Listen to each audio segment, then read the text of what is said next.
धोवाबो उचिला बनाबो बैलाला खवाबो लूंदी। छत्तीसगढ़ के पहली तिहार आगे जी सावन हरेली। नागर धोवाबो उचिला बनाबो बैलाला खवाबो लूंदी। छत्तीसगढ़ के पहली तिहार आगे जी सावन हरेली।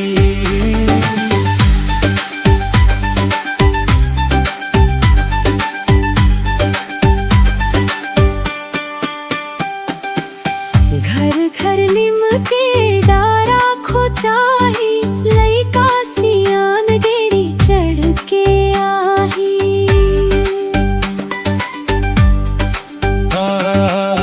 घर घर लिम के डारा खोचाही, लइका सियान गेड़ी चढ़ के आही।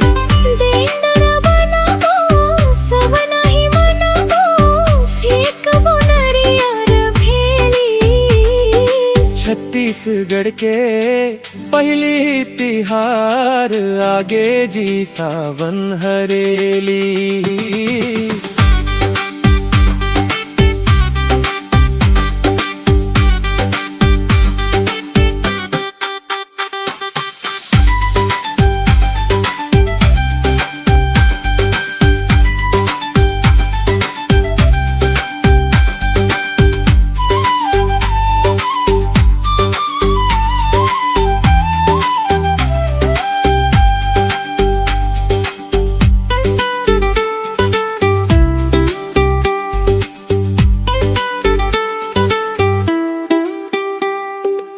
लद्दी में खेलही नोनियाओ बाबू, बुढ़ा चिला दिखत आगू आगू।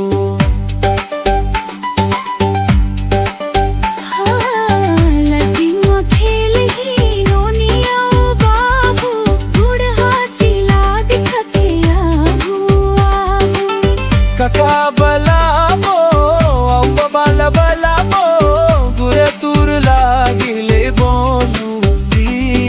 छत्तीसगढ़ के पहली तिहार आगे जी सावन हरेली।